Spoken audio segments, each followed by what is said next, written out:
At an altitude of 9,000 meters, both jet engines stopped functioning, and the F-22 fighter pilots overseeing the crisis were astonished to hear a child's radio identification from the failing commercial plane.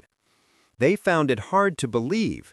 This famous radio identifier was associated with a girl just 12 years old, sitting in passenger seat 14C.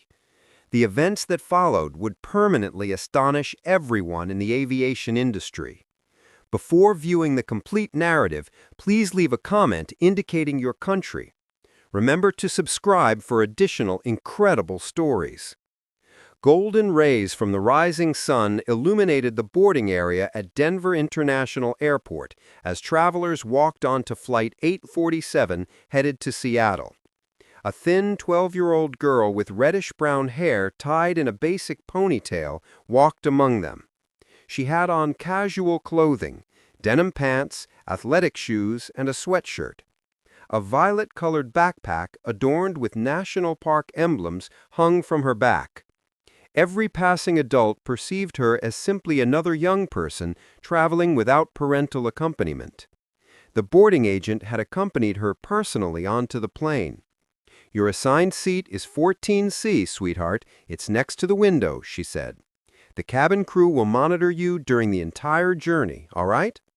The girl responded with a courteous smile, placing her backpack in the storage compartment above before settling into her window seat and retrieving a tablet containing schoolwork. The agent gave an approving gesture and left. As passengers filled the plane, flight crew members conducted their standard inspections. Patricia, who had 2 decades of flight experience, paused at the 14th row.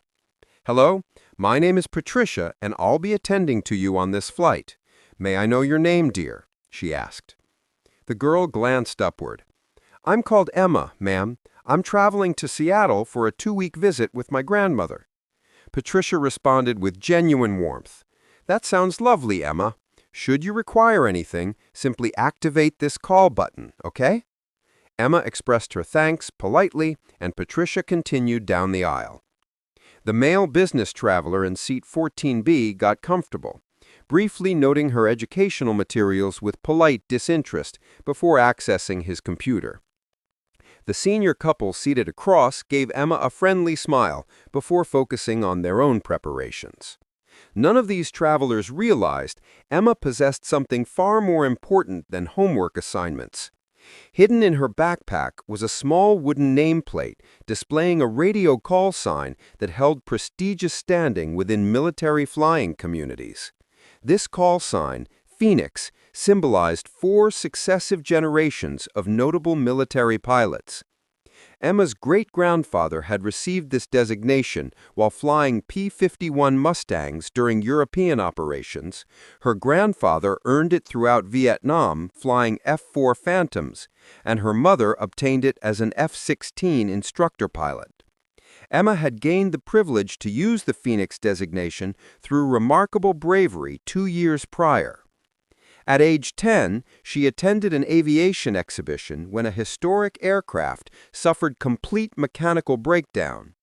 While grown-ups reacted with alarm, Emma seized a communication device and guided an injured reserve pilot through critical emergency steps that preserved an unconscious aviator's survival. The substitute pilot, whose vision was partially impaired and who was confused, had adhered to precise directions from a 10-year-old girl who communicated with the accuracy of a combat specialist. The military flying community had responded with amazement. A ceremonial event attended by Air Force commanding officers and Navy high-ranking officials awarded Emma the Phoenix designation and special acknowledgement. Fighter pilots who typically concealed vulnerability had queued to offer handshakes and tell her she brought honor to the call sign. Since that moment, Emma was Phoenix, and every military pilot who recognized that call sign understood its significance. Yet seated in 14C, encircled by travelers who perceived merely a young person with a backpack, Emma seemed like nothing beyond another youngster on another standard flight.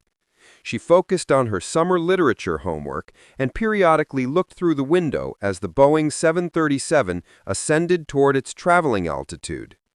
The cabin crew finished their safety presentation, and the captain declared they would travel at 9,000 meters with a projected journey duration of 2 hours and 45 minutes. The climb proceeded smoothly and without incident.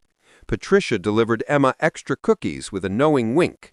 The businessman remained absorbed in his financial documents. The elderly pair started a quiet card game. Everything about Flight 847 indicated another standard day in commercial flying. At 9,000 meters, the initial engine stopped functioning without any advance indication. The abrupt power loss transmitted a trembling vibration throughout the plane.